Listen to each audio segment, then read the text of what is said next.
I call the meeting to order. The February 2016 Finance Committee. We are missing two members. We know that Mr. Montgomery is en route back from Raleigh, and we're trying to get a hold of him right now. The mayor's texting him, and we'll also text Ms. Adams to see where she is. Is she in mourning over the Panthers? Is she in mourning Yeah. over the Panthers? Ms. Adams said she would not be here today. Okay, well, we're down to just one then. Thank you. With that, we always begin with a consent agenda. Ms. Burke, do you have anything you want? No, I'm all right. Do you have anything you want to pull from the consent? I would like to pull C3 and C6D. I will ask our guest council members if they would like anything pulled. Mr. Chairman, would you pull C9 for discussion, please? C9, Ms. Light, you got anything you want pulled? Mr. McIntosh? No, sir. Yes, ma'am. It's C4, just to make sure. C4? Record reflects that Councilmember Montgomery was not here, All right. because that would be an item that he did not vote on. Does anyone in the room like anything else pulled from consent? I'll just go. All right. Do we have a motion to approve the balance? Mr. Chairman, I move for the approval of the balance. And I will second that. All in favor say aye. Aye. Opposed likewise. So we have four items, and we'll begin with C3, please. Item C3, resolution authorizing the city's participation in the request for proposal phase of the 2016 Clean Fuel Advanced Technology Project Grant Program. Which member of the staff would like my questions? Says Jane. There we go. I didn't see you back there. Okay. Mr. Montgomery, by the way, is almost here. Good afternoon, Councilmember. Will you give a brief introduction to what this is before I ask my questions? Certainly. This is a grant opportunity that has been presented to the city to install an electric vehicle charging station and purchase other alternative fuel vehicles for our fleet. One of the stipulations of the grant is that we, the city, would provide a 20% funding match for the grant. So any grant dollars that we are awarded, the city would be responsible for paying 20% of. Okay. I have two questions. Who would use this, and where would it be located? Let me answer the second question first. The location of the electric vehicle charging station, we're looking at somewhere downtown. We'd like it to be within a quarter mile of the convention center to pick up not only people working downtown, but also people coming to visit downtown to have dinner, that sort of thing. It would be a rapid charger. So an electric vehicle would be able to get an 80% charge within about 45 minutes. Okay. So in the time it would take for someone to go and have dinner, their vehicle could be charged up to 80% of capacity. As far as who would use it, we actually have two charging stations now online, one down by Old Salem and the other in the Innovation Quarter. And we have primarily employees who work there charging their vehicles, but we also have people who are visiting that site, either Old Salem or downtown, and they will plug in their vehicles to charge as well. Mr. Burke, you have a question? Can you tell us about how many people using it now? I don't have that right off the top of my head, but I'll certainly get it for you. Okay. Ms. White, you had your hand up. What do you do if you plug your car in and go into work, and someone else comes along and wants to unplug you and plug in? Right. That has not yet been a problem because the capacity isn't there yet. We do have dual chargers. So for each charging station, you can charge two cars. And we've not yet had an issue where more than two cars want to plug up. This will be a rapid charger so that it won't take as long to charge. So people will have that idea. They can plug up, run an errand, have dinner, go to work, and then move the vehicle. Any other questions? Mr. McIntosh. I understand we've got about 12 charging stations in town. Is that? Are you aware of that? I'm not aware of the total number. I know we do have two locations that are owned by the city. Right. I believe there's one at Sika.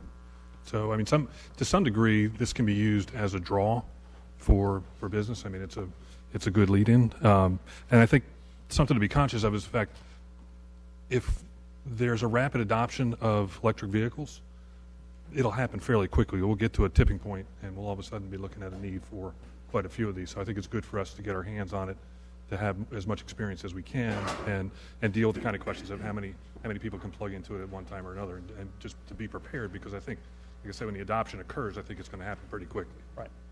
Thank you. Is there a charge? The way the stations are set up, initially for the first year, there is no charge. After a year, there is a charge. The stations are set up with a card reader that can be plugged in for a full charge. Typical cost for a full charge is less than $3. Okay. All right. Any other questions, comments? This is a grant that we're going to apply for. Yes, sir. Is there a motion to approve it? So moved, Mr. Chairman. Is there a second? We have a motion and a second. Welcome. This was the first item we've come to, so you haven't missed any votes. All in favor say aye. Aye. Opposed likewise. Mr. Chairman. Yes, ma'am. He needs to put his name and everything for the record. Oh, yes. I'm terribly sorry. I'm James Mitchell, Director of Property and Facility Management with the City of Winston-Salem. If it's okay with everybody, Mr. Montgomery would like C6B and C2 discuss. If I don't hear any objections, it was Ms. Burke and I that voted on the consent. We will back those out of the Yes, ma'am. consent agenda and deal with them individually, if that's okay with everybody. All righty, so therefore we will now go to C2. Resolution approving allocation of funding for the Revitalizing Urban Commercial Areas Phase 3 program. This item was continued from the November and December meetings of the Finance Committee. Mr. Brooks, or whoever?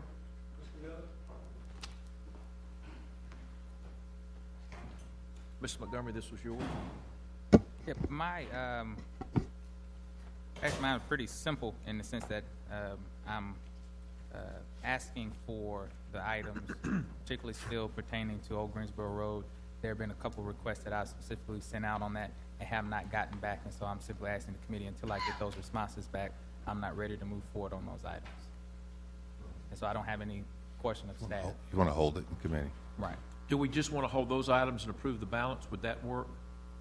I think, Or do they kind of all tie together? I think that's the whole balance, yeah. Oh, okay. Let's go back again. I need to ask a question. Is it anything that's in the other areas that we would like to move forward with? Within the areas outside of Old Greensboro Road? Speaking about here, I'm talking like north side.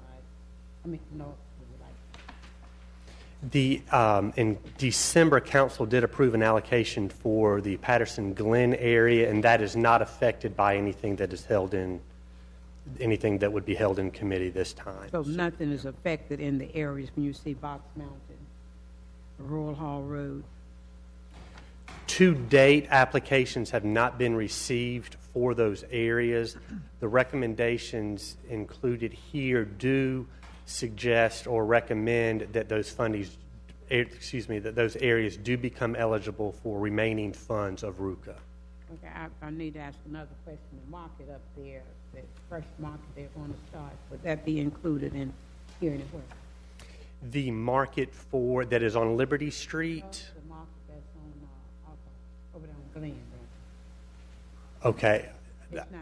I- Mr. Brooks is shaking his head. If it is the project, Councilmember Burke, that I think you're referring to, that was actually received funding from the second phase of funding, so it is not affected by this. Money for that project has already been designated. I want to make sure we're speaking the same. Okay. Good afternoon, council members. As Mr. Miller said, funding for that particular project was allocated on the second RUCA funding. What has happened, the original project itself changed. It has changed the project 2 times, but the funding for the project is the same that was allocated in RUCA 2. Thank you. As long as what's been asked is not Yeah. affecting areas that may be waiting and wanting. So we, yes, sir. And I would even ask more specifically, there's only one part of the Old Greensboro Road application that I'm concerned about and have questions about. Is it possible to move forward with a portion of the funding, or are they tied all together with all 3 of those projects? Yeah, okay, it could be pulled, we believe.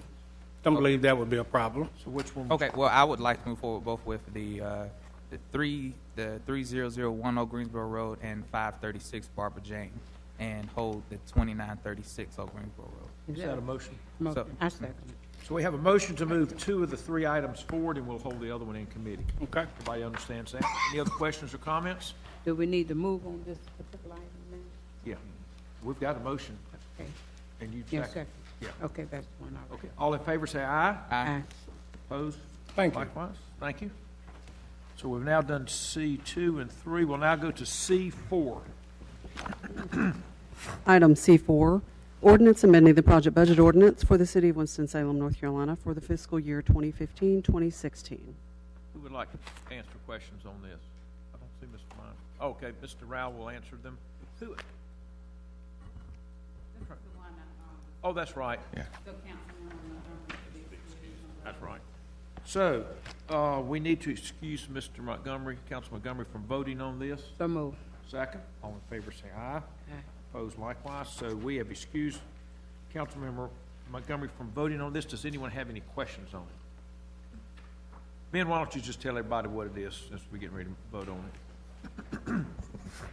Good afternoon, Chairman Clark, Mayor Joins, members of the City Council. Good afternoon. This is a budget amendment that includes a number of items in it. It includes the appropriation of emergency solutions grant funding that we've received from the state, a little over $192,000. It also includes the appropriation of an emergency management grant. And in addition to the appropriation of those 2 grants, it also includes the appropriation of $120,000 for the renovation of the Special Operations Division building, formerly the SORT building located on Polo Road. As we've been doing that project, the scope has changed. We've had to do some additional repairs to the roof. We're doing more fence work than we had originally planned, and so we're appropriating some additional funds for those needs. And then finally, we're appropriating $15,000 from the Housing Finance Assistance Fund for the Poverty Thought Force initiative. Okay. Do we have a motion to approve? So move, Mr. Chairman. I'll second. All in favor, say aye. Aye. Opposed, no. That is approved with Mr. Montgomery abstaining. Next, under C6, we have 2 items, and these are our purchasing, kind of our purchasing number. The first one is 6B. Secretary, read that, please. Item C6B, a resolution awarding contract for Union Station grading and demolition Phase 1 to R.P. Murray Incorporated in the amount of $945,000 estimated base bid amount. Mr. Montgomery. I just actually want to get a better understanding of all of the scope of work for this contract specifically. Can you go in a little bit more detail and specifics of what this contract is actually going to be paid for? I understand grading and demolition, but more specifically. Let the city engineer. Included in Exhibit A. Mr. Prestwood's going to tell us the engineering aspects of it. Thank you, sir. Good afternoon, Mr. Chairman, members of the council. Specifically, this project is to get inside the building. There's significant asbestos on the piping inside, and it's to remove that. There is an oil tank that has been surrounded with sand and bricked up that we don't know exactly what's in it, so it's also to remove that. And then it's to begin the grading in back for where the parking lot is going to go. There's some historic brickwork out there that needs to be uncovered and work like that.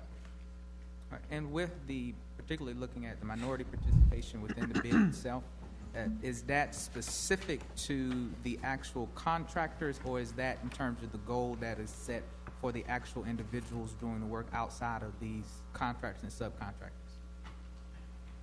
Or did I confuse you? Possibly. The The internal. you have the subcontractors. Is that the percentage of the subcontractors that will do the work, as well as the individual workers that will be employed by those subcontractors? What percentage is that? The work, these are the subcontractors that would be hired by the general contractor selected. The portion of that would be 9.1% of the base bid amount with minority businesses and 5.3% with women-owned businesses. I think the other part of the question, I don't know if this has ever been asked, if we hire, let's say, a minority-owned subcontractor, what percent of his workforce is minority. That's not a component of the hub certified program. This is the first tier. They have to be, the subcontractors must be hub certified, and then they're managed by the general contractor selected. And I understand that, and I raise that question for that point because what I often end up getting from constituents, others, when they go by projects, is the fact that not even the fact of meeting the standard of the subcontractors, but when they see the workers doing the actual work, which is not specific to the contractor or the subcontractor, whether or not it resembles the minority participation beyond that actual contract who received the larger piece of the work. And I do not believe that we have policy specific to that, and I'm looking at the city attorney and specific to understanding and knowing those numbers more clearly for those contractors. We do not, and I'm not sure the statute would allow us to get to that level. But even to report, even for them to report back to us that number? I have to look and see. Because you would also have majority-owned contractors that would have minority workers, so it gets quite complicated. Right, and that's to the point to understand, even though the contractor, what I'm trying to get at is to be able to understand greater, even if we award a contract to a majority-owned business, being able to drill down more deeply that they may not have, a minority may have received the larger contractor, but what is that diversity of the individuals who have actually received work, which I think is a number that we should be able to look at because we may still be hitting some of the desires we have, but are not capturing that information. Can I ask a question? Yes, ma'am. Are you talking about something beyond what's on page 137? Because that's kind of like general contracting information. So you wanted to know the subcontract. Yeah. Right. Yeah. Okay, I just want to make sure I understand. Because that's Mr. Murray's. And oftentimes the GC doesn't have that big a workforce because he subs everything out. Correct. And Mrs. Burke had her. yes, I was going to say, we understand there are no women companies that sell the vehicles, but when someone turns to the 127, that the attorney, and they look at this workforce demographics, that needs to be explained a little clearer. If I understand it, of the 75 males, you have 21 females. And then when you look at the number of whites, 88, Americans 7, Hispanic 1, a total of 96. Yeah. Are you looking at that, Mr. Bates? I thought I was. Under 6A, we were talking. Oh, She just pulled I'm that sorry. as an example. Yeah, I want to get understanding, so. Yeah. Well, I have 6B here with me. We can do 6B. That'd be a 6B. good one. That's on page 136. I don't have those page numbers there. The question is, just a minority contractor may have majority workers, and a majority contractor may have minority workers. That is correct. Really, all we're asking is who owns the company. Right? Not what the workforce, although they are providing it for us, which is very helpful. They are. Yeah. Okay. Yeah, but Mr. Chairman, I think anytime we talk about the workforce and we look at the number of minorities, women, we need to make sure that we follow through. And I do something that the councilman said about the appearance. When you go and look at some of these jobs, and we're really talking about when I ride through East Winston and I see people working, I see mainly white males, and I see a few Hispanics, but I don't even see any blacks. And this is for us to clearly understand how important this is. Well, let me, the city attorney said she would check into it, so why don't we, this is a question that never, well, it has been asked. We do get, for any of the person that we're actually writing the check to, in this case, it's R.P. Murray. We do have their information, but we do not get the information drilled down to the next level. Correct. And Ms. Carmen's going to check into that. That's fine. Good question. Okay. All right, anything else on 6B? Is there a motion to approve? I'll just wait until, I'm going to abstain from this one myself. Okay, will that upset the construction schedule if we wait a month? I'm just abstaining. We got. Oh, abstaining. Oh, but don't Okay, we go well, back on do the we have a third line? motion to approve? Well, I want to move it forward, but I'd say let's move forward with our recommendation at this time because there's That's your motion. We have a motion to move it forward without recommendation. Do we have a second? No, I'm abstaining. I'll second that. All in favor of moving item 6B forward without a recommendation, please say aye. Aye. Opposed? No. And I didn't vote, just opposed. No. You say no. If you're abstaining. Yes. So we have 2 in favor, none opposed, and 1 abstaining. I just thought I would totally confuse us for the, given the project. Okay, that's 6B. 6D is the one I wanted pulled. Item C6D, Resolution awarding contract for MC Benton Jr. Convention Center renovation to Resolute Building Company in the amount of $15,670,000, value engineered estimated base bid amount. Mr. Bates? Yes, sir. I asked for this one to be pulled. My concern is the first time we went out on bids, no one bid. And then we asked politely, I guess, and we got one bid. Is that correct? That's correct. We were offered, there was one contractor in the room that had a bid that he was willing to turn in. Yeah. However, the law doesn't allow me to accept that one bid. So we did have one offered at the first offering. At the first one, oh, okay. Yes, Was sir. it the same gentleman? No, sir, it was Different. not. It was a different contractor. So at the first opening, there was only one bid, we needed three, so then we re-advertised or whatever we have to do next, and we had one that we opened, and that's the one here. That is correct. And then we've been working with them to value engineer the project within Yes, sir. budget. Okay. My well, let me ask a question first. Resolute Building, do we have any history with them? The city of Winston does not. However, our consultant, and Robert could probably answer that better than I, but the consultant has worked with this contractor before. He's out of the Chapel Hill area and has done projects of a similar nature down there. Anything further with that? No, that's, And who is our consultant that we're relying on? Is that the person that, the architectural firm? the architect is Architectural Design Associates. Okay. I'm just concerned that we have invented something that no one wants to build. Matter of fact, we had to bag to get one bid. And I realize there's time implications with all this, but I'm going to abstain at this level. But it seemed like to me we should go back from the beginning and ask, why does no one want to build this? We have talked to, we pre-qualified 6 contractors for Yeah. this project, and we have talked to the contractors who withdrew, and all of them are saying they are entirely too busy to do the project right now. They don't even have enough estimators to put a bid together. That may be like the politician who resigns to spend more time with his family. All I know,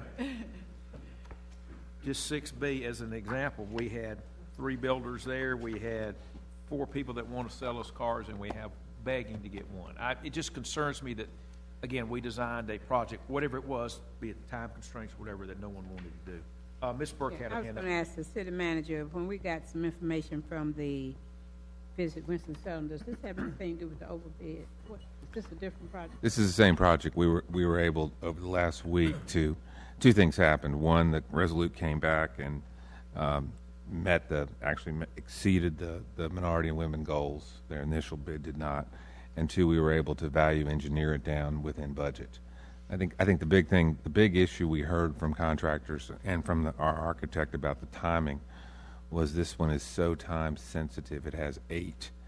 This project has 8 different milestones that have to be hit because we're keeping the building open so that we can still have some hotel and convention business during construction. So they have to do one section, open it back up, do another section, and that makes it a much more difficult project. I think they were mainly where people will be still coming and going. And sometimes contractors have a problem because they stand a chance of being sued if a person walks into a certain area. So that may be one reason why they would hold back. They like to go in and do the whole thing. Right. Finish and move on.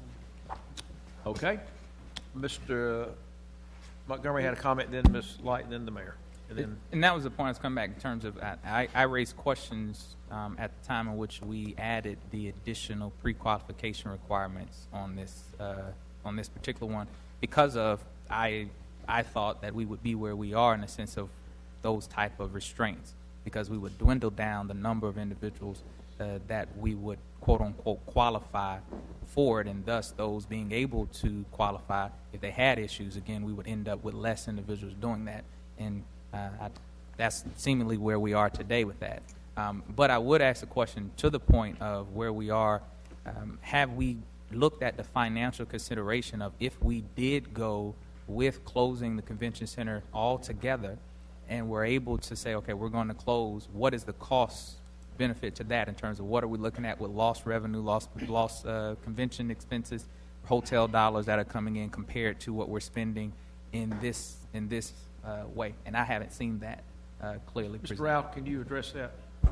We really didn't evaluate that particular option because I think that the interest was from the beginning of the project to do it in phases so that we could still operate the building. The subsidy for this year's budget was about a $200,000 to $300,000 increase, anticipating that the lower level would go offline, and that particular level doesn't generate the same amount of revenue that the upper level would generate. Now, this coming year's budget, the 16-17 budget, we do anticipate the subsidy will go up even more because we will be taking the upper level offline at that time. So it could be another $200,000 to $300,000 on top of the subsidy that we have this year. Okay. But we did not evaluate the option of what if we completely close the facility for a year to do the renovation. I think the concern was the business that the hotels generate from convention business from the beginning. Just the thought was, how would this work if we phased it in so that we could keep the building open? Right, and I think that was one consideration that should be taken, but I think it would be well if there was something to compare that to in terms of what we're actually going to gain and lose with that. Because I am also concerned whether or not looking at those numbers, whether or not even with the subsidy that we're looking at, does that balance out in terms of what we're looking at? Would there be any balance, or would we bridge that number closer together if, in fact, we close it? And I think the only way to look at that is if we had those comparative to say yea or nay to. I think, we can say without the numbers what we could think, but I think that would present a clear case of what makes sense or not. It's something I'm interested, at least individually, to know. Councilman Montgomery, I think the challenge, and Mr. Rao and I talked about this the other day, I mean, the actual city subsidy might not be much more because the building would go dark, so there wouldn't be any the operating expenses would go down.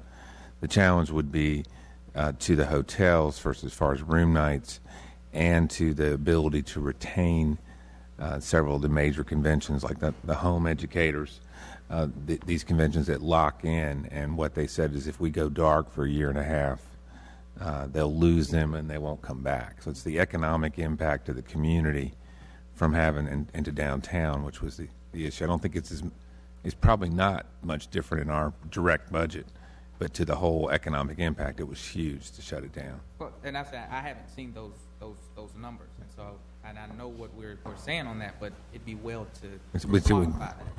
We'll see what we can come up with in the next week for you. Okay. I think Molly, and then the mayor. Go ahead. Well, it's more or less what Derwin was asking. It seems to me that the bidders. Well, maybe there would be bidders. Yeah. If it were, shut it down, do it all, and it might be less expensive to do that. Now, I understand the hotels wouldn't like it and everything. Is there no place in town that can substitute for some of the rooms at the conventions? Can I just say this? Because I sat on the TDA, and when it was given to us, I believe they've tried to do everything they can. And what was brought up about these people who've been people coming all along, we don't want to lose them. That was an issue.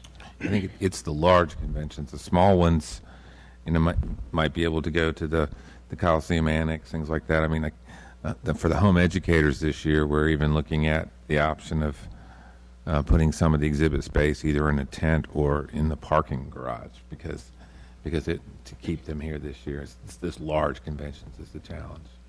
Okay, Mr. Mayor, thank you. I just wanted to emphasize what Councilmember Burke mentioned, and it is, I think, time sensitive, as I understand it, Mr. Chairman, that if we miss this bid, have to go back out to rebids. The whole schedules have been built around this time frame for these companies, these organizations coming in. So I think we've got to be really careful. It's such a sensitive business, and Ms. Burke knows much better than I because she sits on TDA. But we lose one, it's hard to get them back, and we want to keep that business going. It's a tough business already. It is. Mr. McIntosh? It is very competitive. Big picture-wise, we also have to consider that if we push this back a year, we'll be reopening, and if we're going to close the convention center, we're going to reopen it right as business 40 shutdown occurs. So the way it plays into the big picture, could be really ugly. Plus, I don't think any of us have a crystal ball to know that the construction business is going to be that much different next year than this year. And the trend is definitely up. That could change, but I think it's hard to forecast that we'll do better on a second go-around. I know we talked about design build. There's a bidder out there who has come forward looking to offer a design build proposal. But again, I don't know that from a time frame standpoint really makes all that much difference. What's the actual delta now with our value engineering? What's the 1.4 difference? As we have value engineered the project under budget. Okay. So we would give up some of the bells and whistles on the project. We have changed a few of the design features. Right. One of the major ones was the extension in the front of the building. We won't be finishing out the bottom floor on that. That will just be crawl space instead. Right, and that is essentially an aesthetic choice and an expansion. But the expansion actually was a functional expansion because there's two main rooms up there, and one room has more pre-function space than the other room. So this allows both rooms to be almost identical as far as marketing and the appeal to the customers. But the overall impact of the renovation would not be killed. I mean, we do still end up with a convention center that would give us a more competitive convention center than we have now. Yes. Okay. Thank you. Mr. Bessie, I'll get back to you. Yeah, this is not a project that I have followed as closely as some others, but I suspect that while these are perfectly reasonable questions to raise, my inclination would be to come down so long as we are not concerned that there is something specifically wrong with this contractor who has put in an acceptable bid. Is one of the ones that was pre-qualified. It sounds to me as though the internal deadlines were the most. That's what they had to pre-qualify on. Yeah. Not The greatest concern, and if we were to write off the adverse impacts of sending it back out and delaying the project, still, if we remove the pre-qualification requirements, we could well end up with someone who says, "Yeah, I can do that," because they've never had to do it. They don't know the difficulties through experience, and a project that didn't meet the internal deadlines and had all those impacts. So I would, in the absence of some specific reason to doubt that this is an acceptable bidder, I would encourage the committee to move it forward. Okay, Ms. White. I mean, I can certainly buy all the arguments for going ahead with this bidder, but to tell you the truth, value engineering sounds to me like cheapening the whole deal, cutting out the nice things that we wanted this convention center to be something special and iconic, and it sounds like that's what we're value engineering ourselves. Would you include in the package for Monday night what the changes that we agreed to value engineering? Yes. Mr. Montgomery had a question. Oh, there's just a comment. I understand everyone's position. I just like to see what I'm looking at and comparing what I'm dealing with, and even more so the fact that I raised concerns when we were doing this process, and it seems as though we're right in the place in which I raised concerns prior to. And so, and by the way, I did support the pre-qualification because, as Mr. Bessie said, if somebody says they can do it and they can't, the repercussions is somebody has booked it and they can't use the room, and that is huge. Ms. Burke. I was going to ask, have any of you seen the new plan that Mr. Kiger did presented? I think that would help. This is after the fact. The plan should have been presented to each elected official, and today we would have a better understanding of what the renovations were all about. Could that be something you could do Monday night? Just a brief presentation on what exactly this project is? Yes. Why don't we do that? Do we have a motion to move it forward? I move that we move it forward. Okay. Is that with a recommendation or just move it without recommendation? With any recommendations we've made. Okay. There's a motion to approve. Is there a second? I'll second. All in favor, say aye. Aye. I'll go aye on this one. Opposed, and then abstain. We have 2 in favor, none opposed, 1 abstain. That's 6D. The last one is C9. Secretary, read that. Item C9, consideration of items related to the Business 40 project betterments. A, resolution authorizing the city manager to enter into an agreement with the North Carolina Department of Transportation for pedestrian and sidewalk improvements on Cloverdale Avenue and Miller Street. And B, ordinance amending the project budget ordinance for the fiscal year 2015-2016.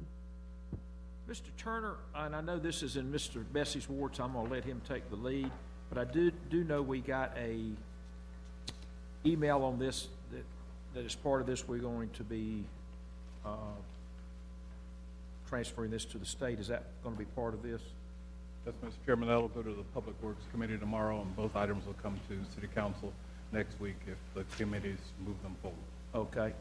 Mr. Bessie, I'll let you ask, and you certainly will be at Public Works tomorrow as the chairman, but if you have any questions tonight, you can. Yes, thanks. Actually, it probably would be helpful if Mr. Turner would just outline the specifics of what's being requested here, and I'll explain the information that I have received in response to my questions and the information that's still hanging and what my concern is. Okay, Mr. Turner, you have the floor.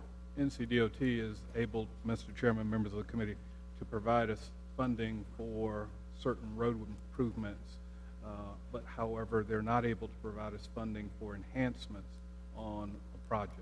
And there's a desire to move some enhancement money to the Business 40 Corridor Improvement Project that Creative Corridors has been working on. The state has the ability to provide us $6.25 million, $625,000 in 2 payments. So double that gives you $1.25 million over 2 years.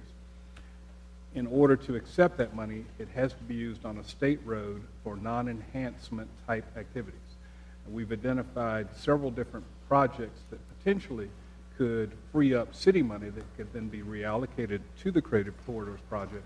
The only ones that we found that are viable are the Cloverdale Avenue pedestrian enhancements and Miller Street sidewalk projects. So what this item will do is, A, move those roads from city ownership to state ownership, which is one of the prerequisites.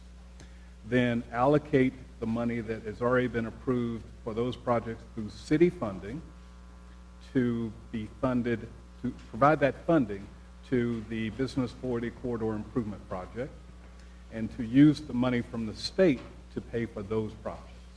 So in other words, we're moving our money to the Business 40 project and accepting the state money for use on those projects. To come in behind the money that we moved. Correct. Okay. Now, those 2 projects are far enough out that the NCDOT requirements for review and approvals should not affect them. One of the prerequisites, of course, is that the project can't be in the design phase or the construction phase because NCDOT would need to be able to approve those 2 elements. So we looked at a number of different projects before selecting these 2, and these were the best and, in fact, only viable options that we were able to identify. But it is the actual in Public Works tomorrow that you're going to move forward the motion to transfer the roads.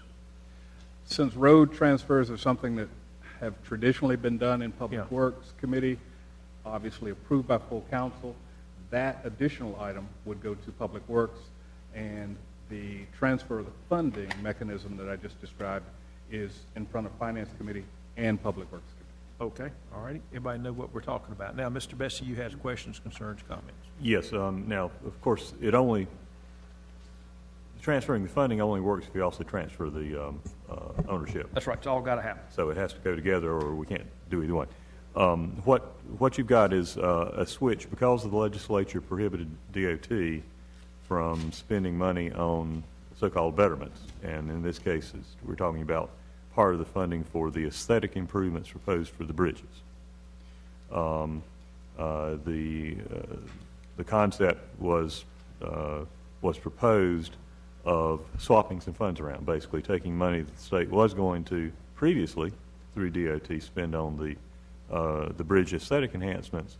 They can't do that, but they can allocate it to functional bike ped projects in Winston-Salem if they meet certain qualifications.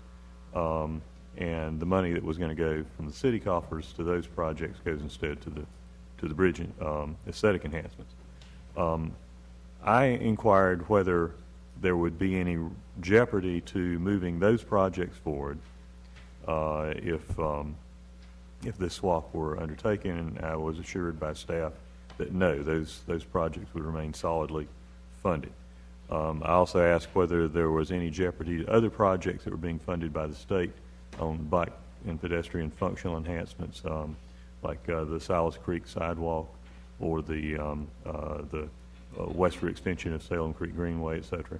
And they said, no, it's not competing in the same pot of funds, so there's no worry of that. So I'm reassured on that score. However, in the process, I learned that in order to make it work, they also had to transfer ownership of several blocks of Miller Street and Cloverdale Avenue from city to state. And that raised the question of whether doing so would interfere with our ability to enforce our signage restrictions and our soliciting restrictions. And do you have an answer yet? We don't have an answer yet. The city attorney is working on that and hopes to have an answer for us by Monday night. So my request to the Finance Committee was to consider moving this forward without a recommendation so that we could have that information available. Because there are some hot spots that are within my ward for soliciting enforcement need on the blocks that would be affected, I would have to object on behalf of my constituents to transferring the ownership if we can't resolve that question. Okay. So everybody understand there's a companion item that will be on Public Works tomorrow, and the two will kind of move forward together. Ms. Light. And then I know exactly where you're talking about, and certainly our anti-panhandling hasn't worked there. So I don't know if the law enforcement is just ignoring it or what. I mean, that's a good challenge. I can respond. Actually, the situation has improved from what it used to be, and it's because of more assertive enforcement of our restrictions. The particular location we're talking about is the intersection of Cloverdale Avenue and Medical Center Boulevard, which also happens to be the entrance, the ramps on and off of Business 40. And the particular problem there is that the favorite spot of the solicitors to stand is on a very narrow median, extremely dangerous. I've seen them staggering along that median, and I'm surprised that we haven't lost someone to falling in front of a car at that location yet. And so continued enforcement of that is the only way to try to address an ongoing safety issue there. Okay. So is there a motion to move this forward without recommendation? I move. Second. We have a motion second moving forward without recommendation, and it will again be discussed from a slightly different angle with hopefully some additional information tomorrow at Public Works, which happens at 6 o'clock. All in favor say aye. Aye. Opposed? Likewise, that is approved. We will now go to the general agenda. And I will comment, because I see a lot of folks in the audience. No one's left yet.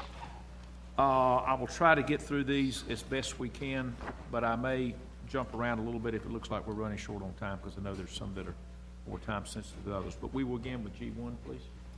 Item G1, consideration of items relating to a comprehensive labor market analysis of Winston-Salem's labor force.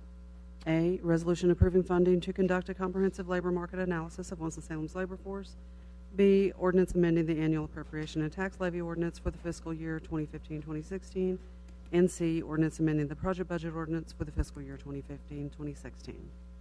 Mr. Page, you want to give us a 1-minute introduction? Yes, very briefly, Chairman Clark, members of the Finance Committee. This item will allow us to enter into an agreement with the National Resource Network to come in and do a labor market analysis for Winston-Salem. The study would be done to help provide insight and help develop long-term strategies for some of our challenged residents.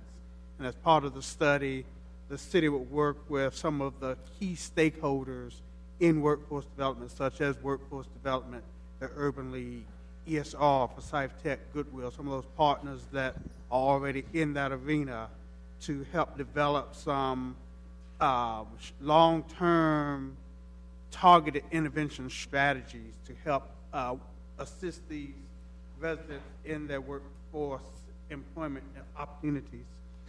The study will take approximately 6 months to complete, with the cost being approximately $54,000.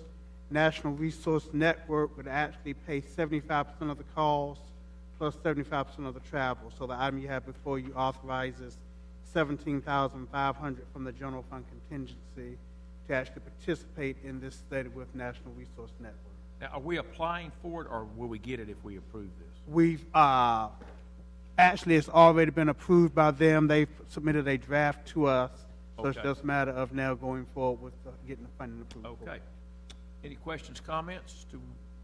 Go ahead. Just, I have a comment, not a question. My comment is I look forward to what is gleaned from this process. Today and tomorrow at North Carolina State, the conference, Emerging Issues Conference, and the conversation is around future work. What does the future of economy look like in North Carolina based upon what we're dealing with today? And communities like ours is very necessary for us to understand where we are because of the issues we're dealing with, from issues that the thought force are looking at to other concerns that we have. It is very, very, very necessary for us to make sure we take advantage of any opportunity that will give us a better look, because I think that points into a holistic approach to employment for our community, and I think this is just one step in that direction. So I'll be looking very much to what is gleaned from this. Is that a motion to approve? So moved. Is there a second? We have a motion second. Any other comments, Mr. McIntosh? I'm in agreement here. I think, judging from the interviews that they did when they were here and also looking at their preliminary work, to me this is an effort to do a deep dive, and I think we sit around this table a lot of times and feel frustrated that there's duplication of efforts, and there's a lot of passion and compassion that's out there, but it's not always working together. To me, this is an opportunity to pull some of those things together and really get some long-term solutions done, instead of just feeling like we're funding things over and over. And I'm a big. And I believe you were one that they interviewed, weren't you Yeah. not? I saw your name in here. Okay. We have a motion and a second. All in favor say aye. Aye. Opposed? That is approved. We will now go to G2. Item G2, presentation on the fund balance. This item was continued from the January meeting of the Finance Committee. Ms. Saunders, thank you for coming up. Would Okay. you reintroduce this? And I know we discussed a little bit earlier, but I Sure. think we actually continued before you had a chance last Okay. time. Okay, good afternoon, Chairman Clark and Mayor and members of the City Council. Attached, you'll find to this memo a fund balance policy, which will answer questions if you have any later for that. But I'm first going to just focus on the memo and walk through. It primarily deals with general fund and the general fund's unassigned fund balance and the policy that we have within the general fund. For fiscal year ended June 30th, 2015, we actually ended the year, and budget talked about this last month, with an unassigned fund balance of $29,673,000. That was basically an addition of $2.8 million to what we'd seen the previous year. And if you remember, our fund balance policy that we adopted back in 2014 was 12.5% of the following, or the next year's budgeted expenditures, which would have left that at $22,794,940 at the end of the year. So that left us with an excess of basically $6.8 million that could be appropriated as council saw fit. Again, our fund balance policy is 12.5%. So what can we do with it? That's kind of the question I think that's been asked. Is the fund balance policy the appropriate amount? What do we do with the excess? So I surveyed all the big local governments, and the next table tells you exactly what the other local governments' fund balance policy, or the minimum fund balance policy, is, and if they have a fund balance policy of anything in excess, or what to do with the excess. So, for example, Charlotte has a 16% fund balance policy, Greensboro 9, Durham 12, Raleigh 14, Forsyth County 14, and we're at 12.5. And they vary between, most of them are a policy for one-time expenditures. We don't actually say that anywhere, but essentially that's what we've done in the past, as council during the budget process has often identified one-time expenditures that they would use fund balance for. If you turn to the next page of the memo, and it's your page 64, I did a graph just sort of showing you really what our actual percents are for the last 5 years. 2011, it was 8.3, and we ended 2015 at 16.64. So it's been up and down, and it's based primarily on when council has designated a one-time expenditure for various things. Some of the examples of those have been, one year we made a one-time contribution to our employee benefits fund, renovations to recreation centers, tennis courts, contribution to some different IS projects that we've done, and several other things over the years. However, our conservative budgeting and monitoring expenditures has allowed us to increase our fund balance over the years. So City Council could designate on an annual basis what they wanted to do with the excess fund balance policy. I wouldn't recommend that they would do that in a way that would obligate a future year's budget, but there could be a designation done. I would recommend that we go to 14% on our unassigned fund balance. I think that'd be very physically smart to do that. If we did do that, it still would leave us with $4.1 million left to appropriate if you wanted to in this coming budget year. And just for other information, I probably said this before, actually the Government Finance Officers Association recommends 16%, which really is 2 months expenditures, operations. And who's that again that recommends that? The Government Finance Officers Association. Okay. So state, I didn't put this in the memo, but the absolute minimum you can go according to our state law is 8%. When you meet with the rating agencies for our bonds, do they have a general recommendation on that number, this number? They'd like to see it at 16%. We have a good fund balance, but I think anything we can do to strengthen that would help us. Okay. I think the requirements since 2008, when the financial markets fell, when the real estate markets fell, they've become much more stringent in their policies and what they would expect. Their due diligence is much more. So, okay. Any questions, comments, Mr. Montgomery? I have a couple. One, in reference to if we increase our policy on what we put into our fund balances. When it comes to the rating organizations themselves, if at times in which we may enter into a time to tap into the fund balance for needs that may arise out of crisis needs or budget gaps that may present themselves at some other point in time, if drawing down on that fund balance, and we set it at 12% and we draw out of that, how does the rating agencies look at actually drawing down on the fund balance as compared to setting a rate, and we have unassigned fund balances that we may use outside of actually drawing on the fund balance? I think if you were continually drawing them down for operational ongoing needs, that would be seen as a negative. If you draw it down for a one-time need, if it's a plan, that would be acceptable. Okay.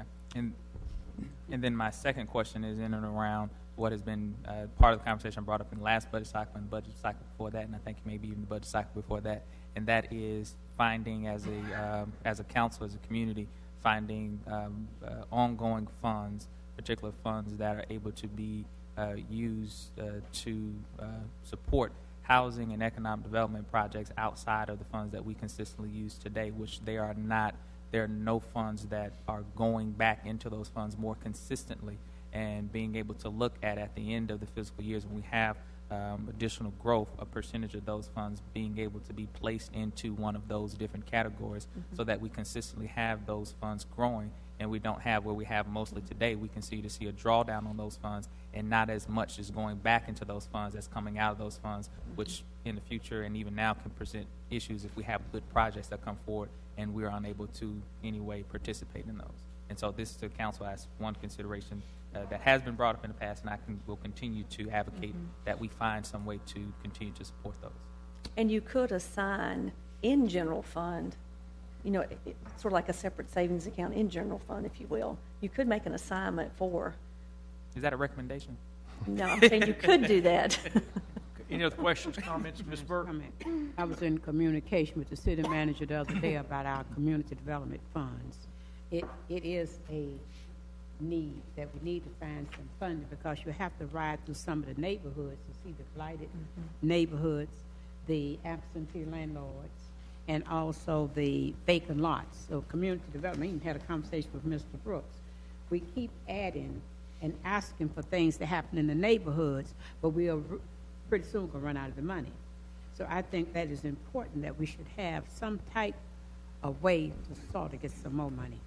And I also called to the city manager's attention, when we look at our money, who manages it?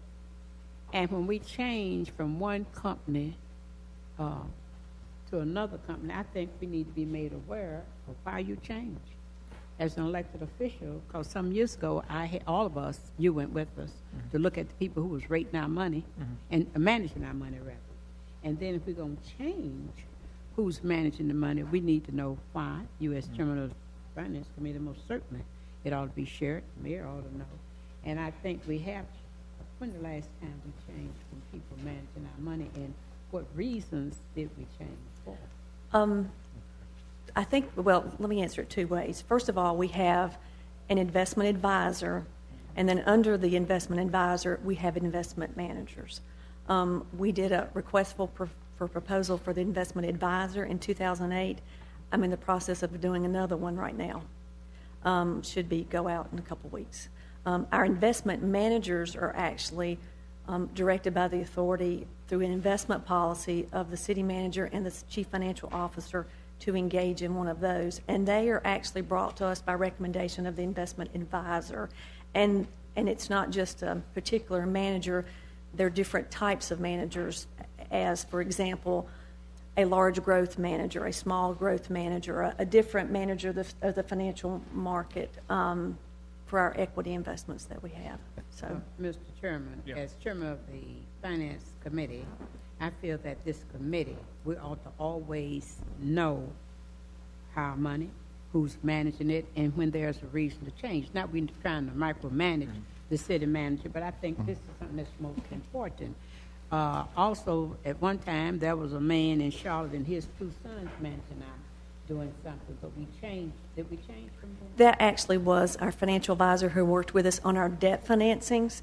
That was DEC, and that's who you're referring to. And Y River actually is the financial advisor now.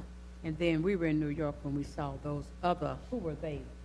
We visited the folks that rate our bonds, S&P and Fitch and Standard & Poor's and Moody's. It varies because well, first of all, you always have your financial advisor there. It depends on which underwriter you're working with or which bank you're working with, and that varies on every financing that you do, if it's a negotiated deal. In contrast to this general obligation deal that we're getting ready to do, it's being competitively bid through the LGC. In some situations in the past, there have been negotiated deals, so I'm not exactly sure which one we're referring to, but it could have been a Bank of America, it could have been a BB&T, it could have been any bank. If I could recommend, Ms. Saunders, for a later meeting, yes, to list, this is how much money we have, and a lot of it's in cash, sure, not invested. Some's in, could do that. Some's in stocks, some's in bonds, whatever, and just have a breakdown in who manages it, of course.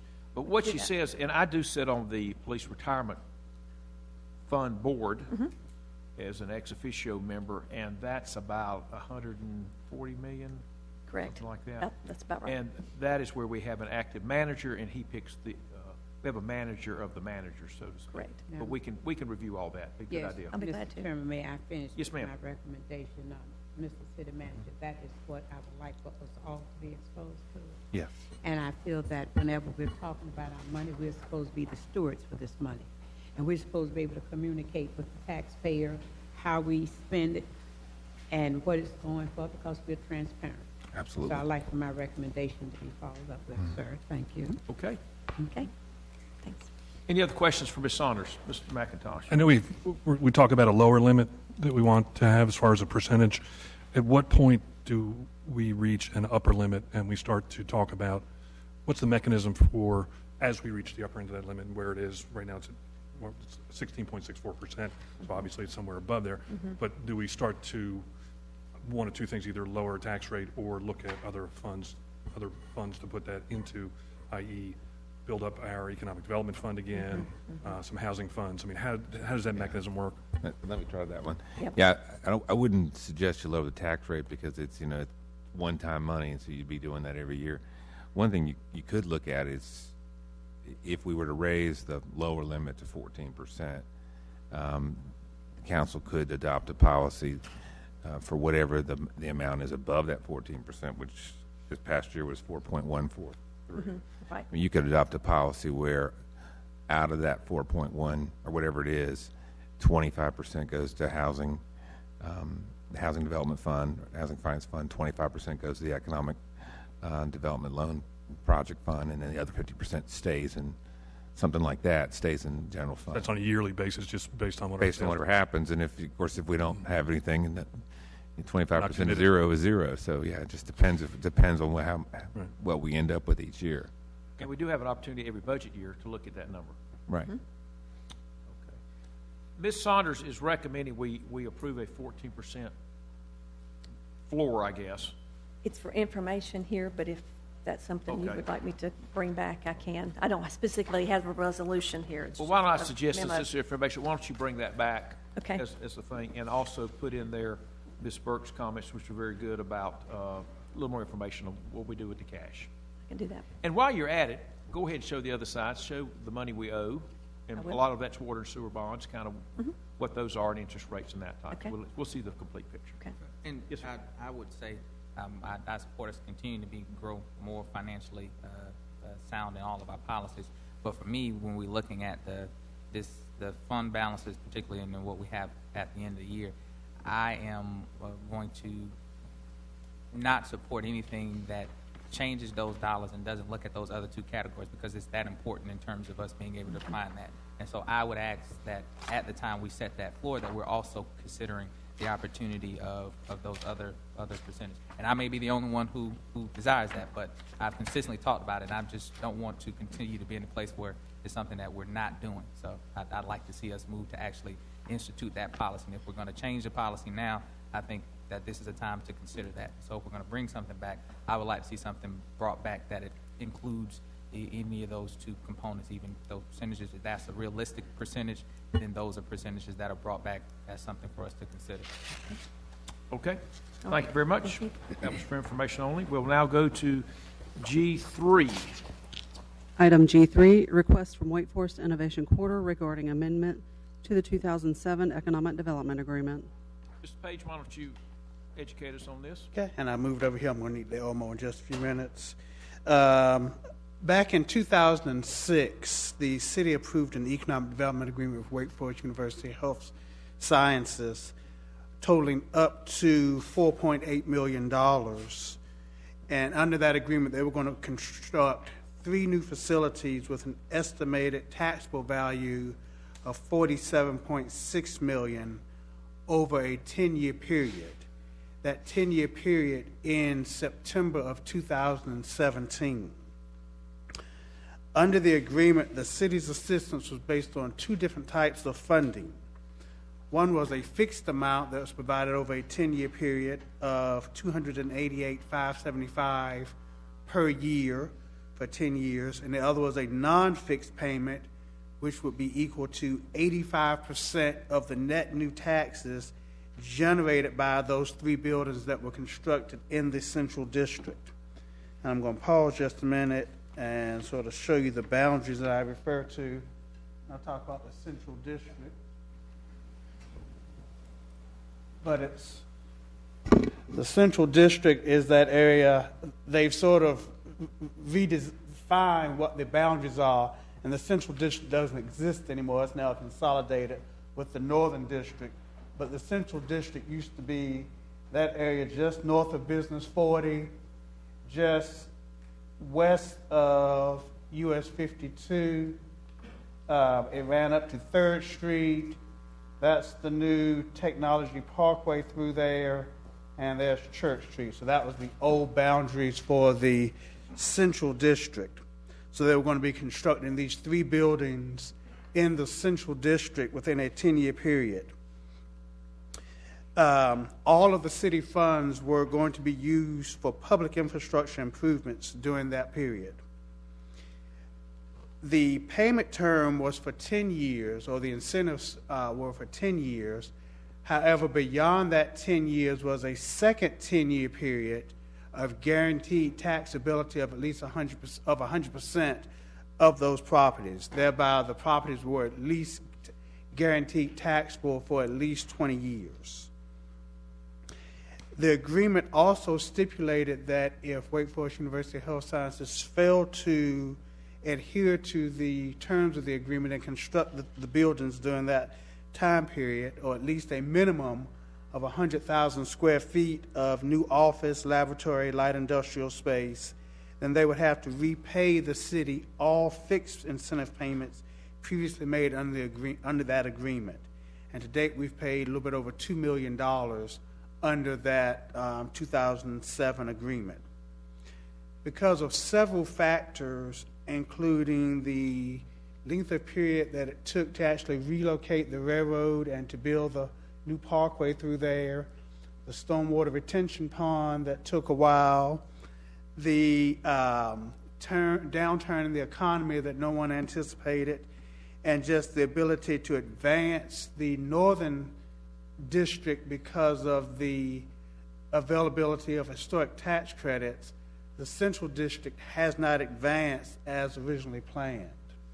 So Wake Forest University Health Sciences and Wake Forest Innovation Quarter are here requesting several things. And if you look on page 87 of your book, it sort of outlines what those things are they're requesting, but I'll go through my table here. As far as the completion of deadline, it was originally September of 2017, requested to move that 10 years to September 2027. The minimum capital investment will increase from the original $47.6 million in the Central District now to be $55 million anywhere in the Northern District. So back to my map, and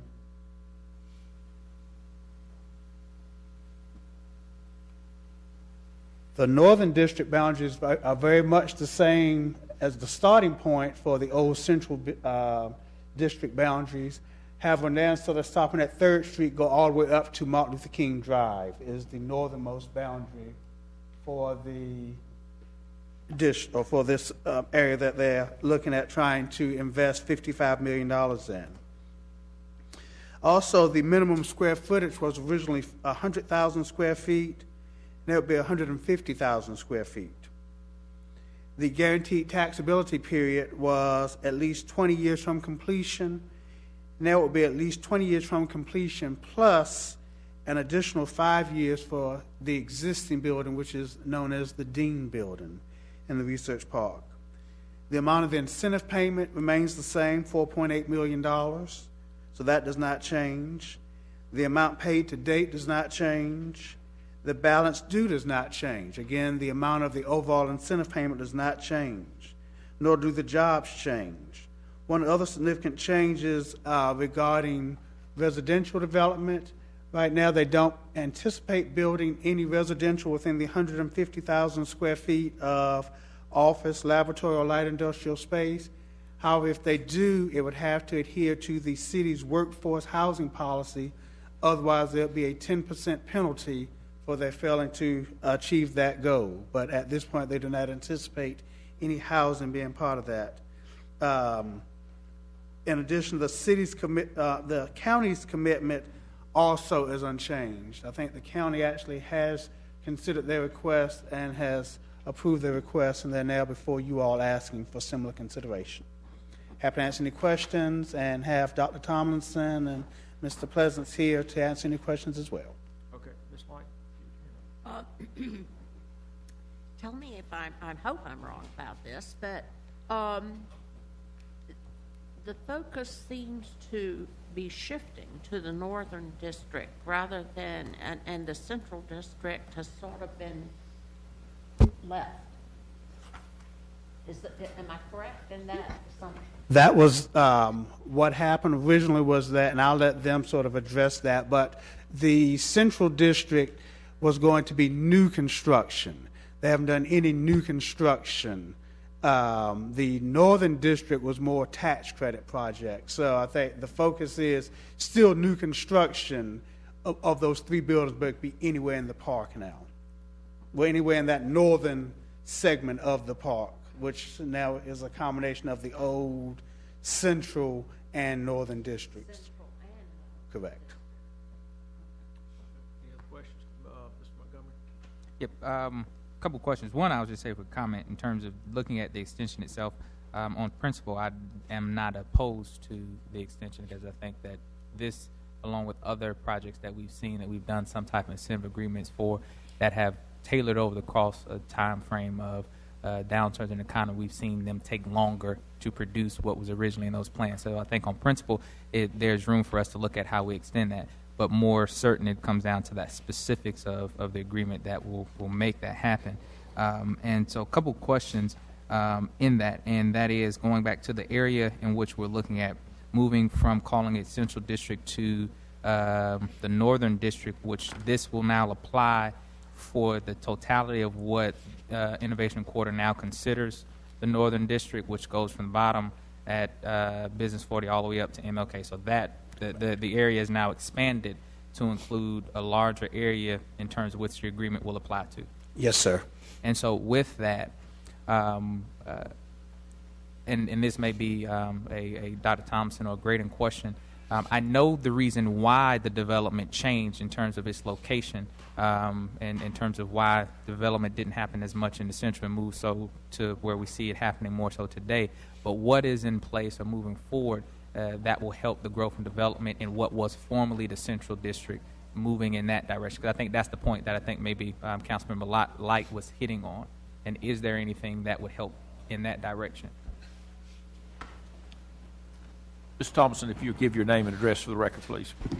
Eric Tomlinson, President of the Innovation Quarter. So, first of all, confusion over the designation of the Central District. It was the wish of the Fire Marshal that anything north of Business 40 becomes the Northern District. So there was no confusion that you were going to the north part of the Innovation Quarter to attend to a fire or to the south part. So we renamed that, formerly known as the Central District, as the Northern District Phase 2. So the Northern District Phase 1 is pretty much built out now, or will be built out by the end of next year, thanks to all the help that we've had. And our attention now is turning towards the Northern District Phase 2. The key area is the linkage between the area just south of Bailey Park and the area abutting into. Yeah, thanks, Derek. Thanks. Do you have that fancy pen I can use? Okay. Thank you. You can bring planes down with this as well, can't I? Okay, so this area now here, this linkage area between Bailey Power Plant, Bailey Park, and this topmost portion of the Phase 2 of the Northern District is where our current attention is being paid for trying to repurpose that and to develop that. So we're in conversations with developers for that to be developed as primarily a scientific innovation area that would link nicely to the Central District. The Central District has been subject, or the Northern District Phase 2, has been subject of a revision of the master plan that you see here. We've been working with A.S. St. Gross, who is a nationally regarded urban planning organization, and we've been socializing that revised plan with numbers of folks throughout the city. And we at Wake Forest Baptist Medical Center expect in the next I would say 18 months to initiate the development of that further area. All right, and so when we look at the area where we're seeing the development take place and where that development will account for, would that include let's say, with the Bailey PowerPoint, the development there, would that qualify as a part of meeting the guidelines here? This would be a completely different agreement, so it would be at least 3 new buildings that would have to be built. If they've already entered into an agreement, by the time we get on this one for Bailey Power Plant, it would not include, but it would have to be 3 separately different buildings from the Bailey Power Plant. I think that just needs to be clear that people know that that's not the same two separate projects on that. And then the last portion on that is with the time of the taxation on the properties.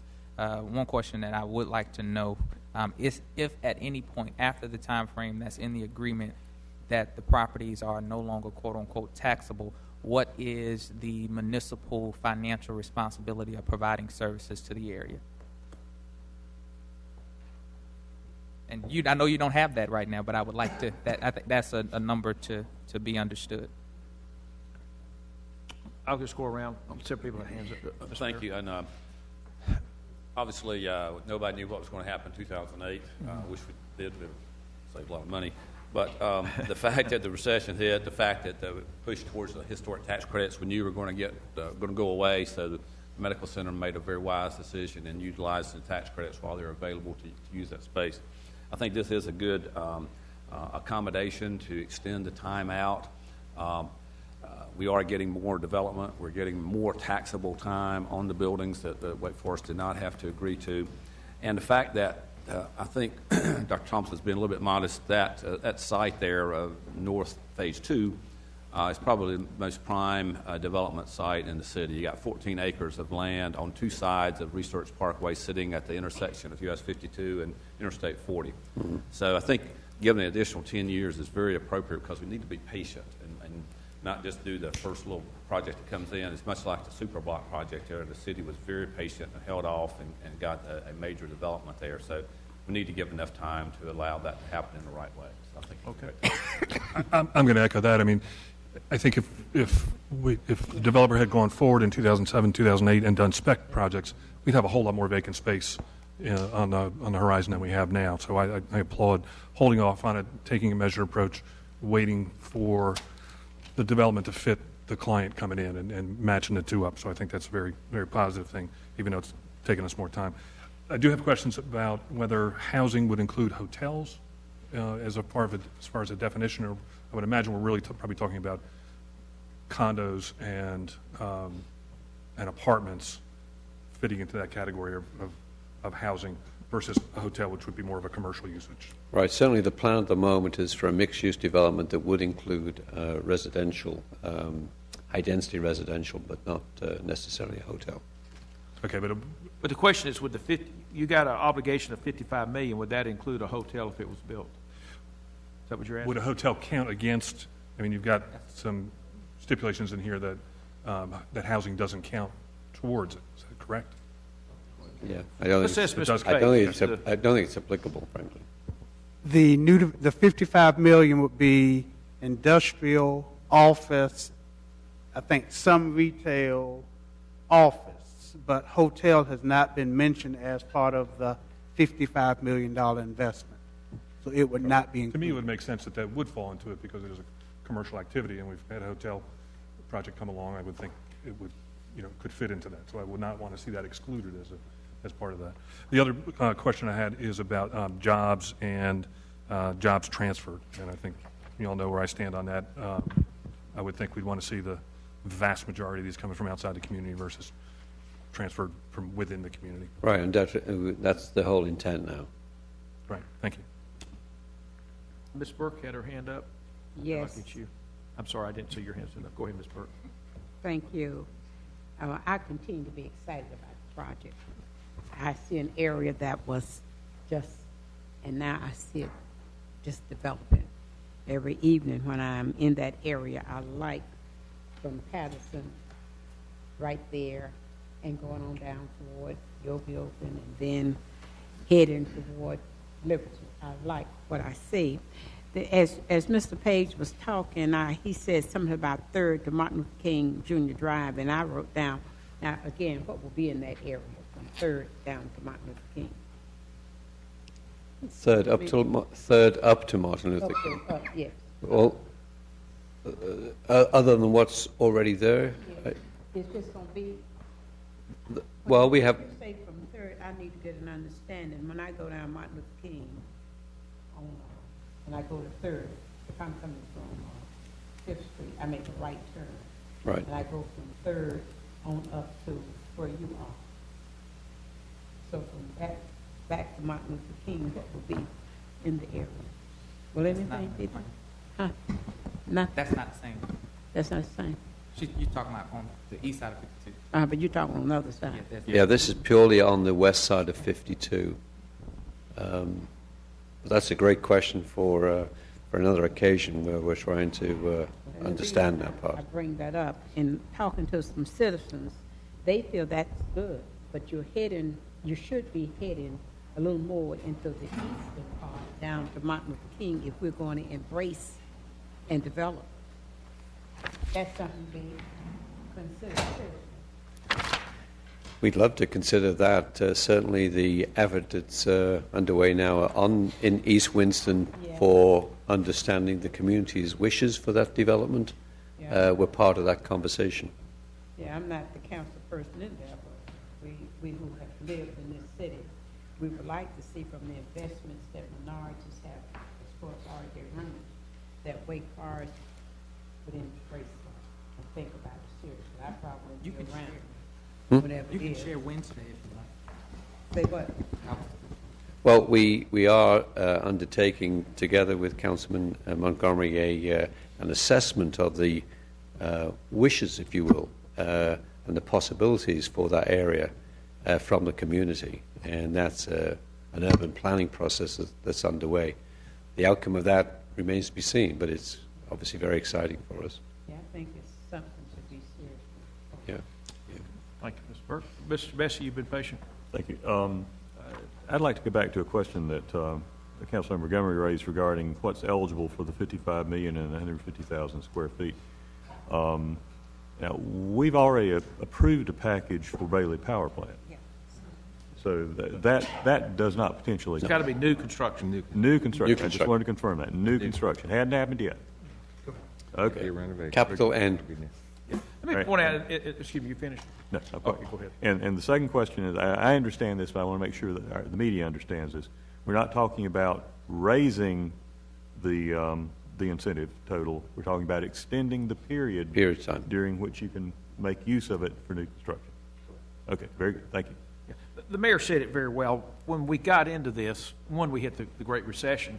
But what we learned was that the folks, or the buildings that most interested people, were some of the older ones that had the historic tax credits, which paid for a great deal of it. And that's what you see where the one technology center is in the former Reynolds building, the 525 Vine, you have the medical school, and Bailey Power Plant.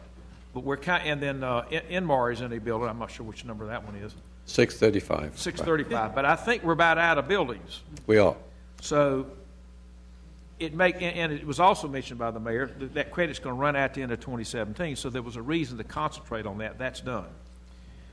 What I see, the only thing that's really changing is, one, we're expending the time, and we're kind of saying we're not so much interested as where you build them, as long as you build them.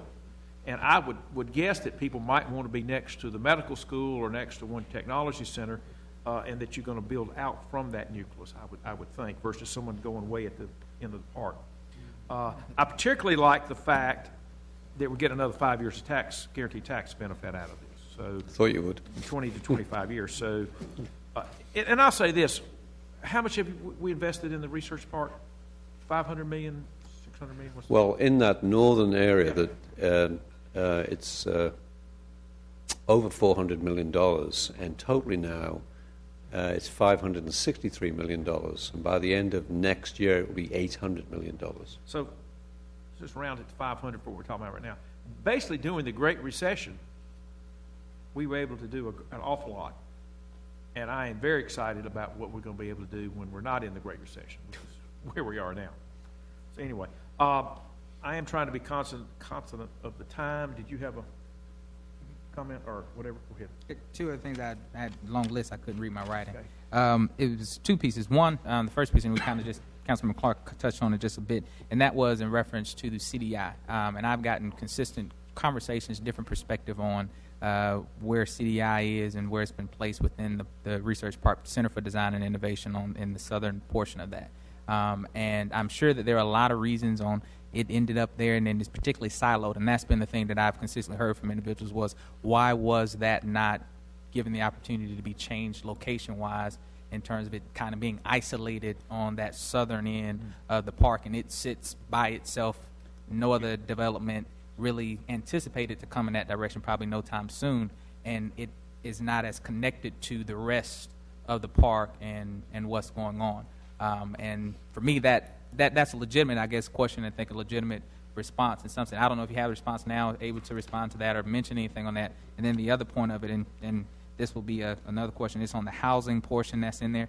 I just did a quick number from a 10% penalty on the incentive pieces of that. From a housing standpoint, I got, if I rounded up, about $30,000 worth in terms of what that incentive, what that penalty would be. And to me, that's not really punitive. If I'm looking at potential dollar amount in terms of creating affordable housing within that massive space, and if you don't do that, then the penalty is $30,000. When if you go at market rate, you're going to make that back pretty easily. So that is a concern of mine. Mr. Page, should you address the second one, then we'll have them address the first. We took 10%, Councilman Montgomery, just based upon there was a 10% requirement, so we made a 10% penalty. But if there's something that council would rather do and different, then that's fine as well. But I just know money makes a difference, and $30,000 is not. To me, Yeah. if looking at a project over a period of time, that you can make that back. And so, but something, I think they're good-hearted folk, but I'm just saying, when we look at what's going to be incentivizing to make sure that happens, if that's included, that doesn't seem punitive or to make you think twice about making sure that's included. Okay, can y'all address the question why the Center for Design is where it is? I'd love to know. This is a history question, is what this is. Yeah. Graydon Pleasance, 1800 Greenbrier Road. Good afternoon. So in the origins of the location of CDI, there were a number of considerations. One was its locations in the center of the institutions that were participating. So close to UNCSA, close to Winston-Salem State, and close to what was going to be for SciTech right next door. Then along came the acquisition process as mandated by the state of North Carolina, because the state of North Carolina has a specific way of going about acquiring property. That process, to cut a long story short, drove the property to its current location. That was really a pretty long process in terms of dealing with the state, and that was the only piece of property that met their criteria in terms of immediate access, those kinds of things. I will say that with the opening of Salem Creek Connector, I think you're going to see a lot of activity on that interchange. The whole traffic pattern of that area is going to shift. Suddenly, what has been a road to nowhere is going to be a road to 52, and we're anticipating a lot of development around that property, probably quicker than any of us would have imagined. Mr. Page, if you could, not tonight, but give a little more information on the residential portion. I'm a bit confused because it doesn't count towards the money, but some may be built anyway. And so if you could just provide a little more information for us. And Councilman Clark, at this point, they're not committed. They're saying there's no housing, but if there were, that would be the penalty. So we'll just go back and figure out if there's another way to have a punitive amount in there if they were to do. But you just don't count that. The other options just don't count that towards the 150,000. So we'll it doesn't count talk anyway. about what. Just take it Right. out. It doesn't count, yeah. Just take it out. Okay. All right. But anyway, let's kick that around a little bit. Okay. I do have one more item we have to get to, so unless there's any more questions here, I would entertain a motion. Well, this is just for information. Oh, this is just for information. Well, And I'll bring it back in March. all right. Yes, Ms. Burke. I just wanted to say, I've said to the mayor more than one time, we need to be tooting our horn to say what we do with progress, with the economy as it has been, and see where we have come from other cities. Some are just folding up. So when people are brave enough to step out and say we want to enhance the city, I think it's a plus. Okay, so this is information only. I missed that, and we've had some very good comments and some questions that need to be followed up on. So I appreciate everybody's comments, and that will come back with a formal motion next month. The last item that I would like to get to is number 4, and it's just informational too, so that we can bring it back later. So if the secretary will read that. Mr. Taylor, can I beg 10 more minutes? Please do. Okay, go ahead. G4. Item G4, request for financial assistance from Whitaker Park Development Authority. Mr. Lee, why don't you work your way up, because there's probably going to be a question or two. And I'll sort of get started. Mr. Page, if you will introduce this to us. Yeah. The city has received a request from the Whitaker Park Development Authority to assist with the repurposing of Whitaker Park for future economic development purposes. The Whitaker Park Development Authority is a nonprofit corporation created by representatives of Winston Business Inc., Winston Alliance, Wake Forest University. The city has a representative, the county has a representative, Piedmont Tribe Partnership also has a representative, and then a few other private sector representatives are members of the Whitaker Park Development Authority.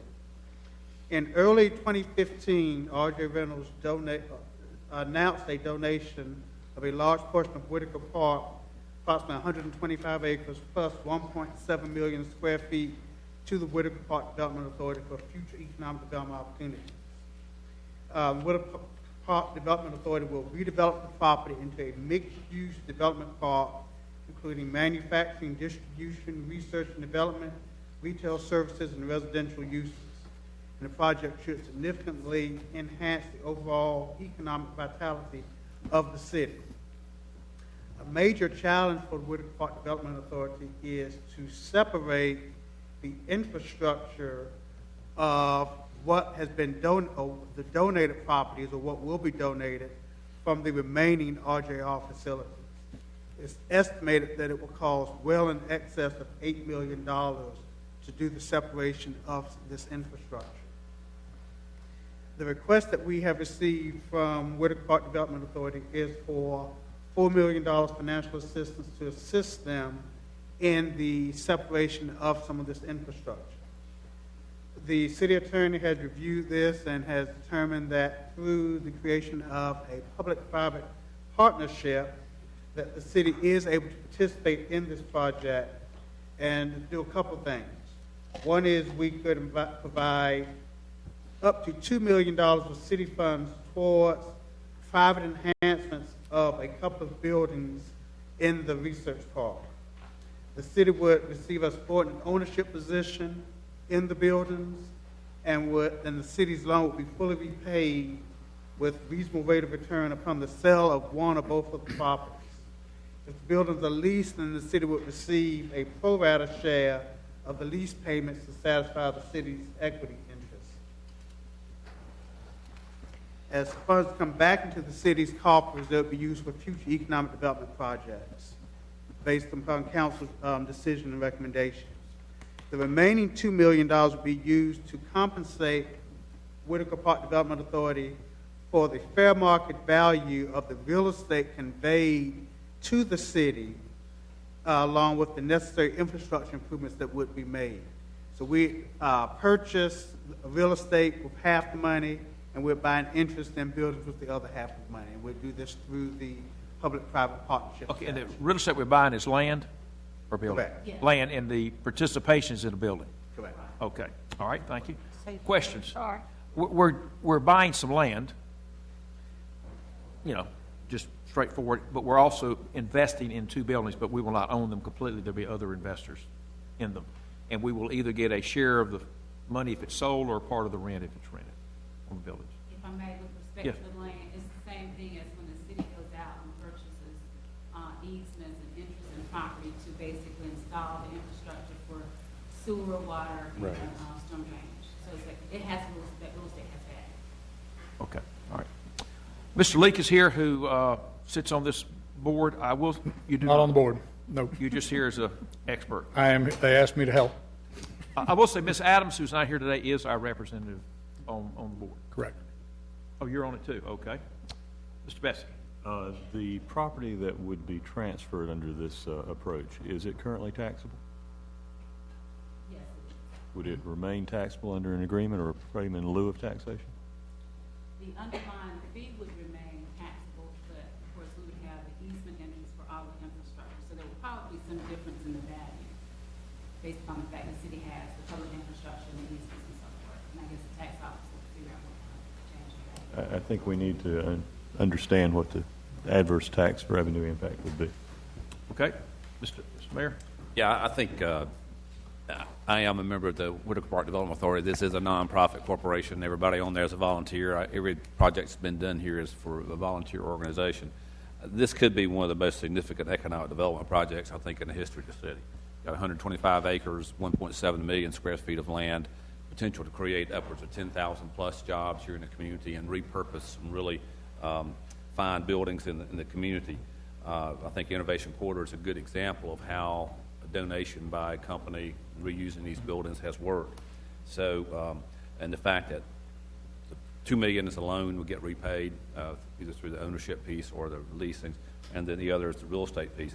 But even if we weren't getting any of it back, I think $4 million is a very minute investment in the possibility of a multi-million dollar reinvestment of this property. So I think, Councilmember Bessie, we're going to come out way ahead in terms of taxes. Let's work it out. Okay. This is just information only. Ms. Burke? No, I'm just, thank you, it's for information Okay, only. thank you. Mr. Montgomery. Two-part question. One, in terms of this method of participating in this type of incentive deal in the sense of ownership piece. Remind me of other projects that we've done similar. It may have been done maybe before me, but I just want to know, has that been a method? No, it's actually a new statute that came online a couple of years ago, and it has a piece in there that is not found in any other economic development type statute or provision we've used in the past. It's a public-private partnership statute is what it is. And thus, my question would be, is there potential for the city to remain in this project for more longer term rather than bought out just at the property? So just in the same, if it continues to go on, if there's opportunity for revenue to be paid, additional revenue to be paid back to the citizens, is there a possibility for the city to remain in it? I don't know, I'm just wondering, is that a potential, or is the desire that we only participate in this sense and then be out of it when the property transitions? Is that the desire? What is it? I assume the city would want to get its money back as quickly as possible and reuse the funds, recycle the funds for other projects. So that's why I thought perhaps upon sale of lease or transfer of the property, the city should get its money back. But I guess if council wants to entertain a longer relationship, we can certainly. Well, obviously, if it's sold, we own X percent, we're going to get X percent of the proceeds. Right. That's what a sale is. Mm-hmm. Rent, we get part of the rent. Well, no, I'm saying in the rent is the sense of, is the rent only up to our incentive dollar amount, or is that as a part owner percentage in the property? That's the point I want to be clear on. It would be sort of the part owner percentage in the property. With a cap or no cap? I guess you want to make sure you get your money back, and the question is, what is the reasonable rate of return on that money? So. Well, my point of question is if there's potential for us to have a more return than what we're putting into by staying in longer. Right, if that's the case. And I just want, that's just the point of the question. But if it's sold as Council Clark, it's sold, we're out of it. But if it's through the leasing piece. We can look at that. A little more information on the leasing. This is, to me, the sale's kind of straightforward. Right. The lease is a little more complicated. Ms. Light? That's left me behind here. Well, the whole thing was donated to the city. No, not the city. Whitaker Park Development. Okay. That's right. It's not ours. Okay. Part of it will be purchased for the water, sewer, and roadway purposes as well, and that real estate has value, and that's sort of what the $2 million out of the court will be for. Thanks. Mr. Yeah. Chairman. Yes, ma'am. Maybe we go back. That facility, didn't R.J. Reynolds give it to Wake Forest? Is that the part that we're talking about? No, Not that across part. the street. That's across the street. Across the street.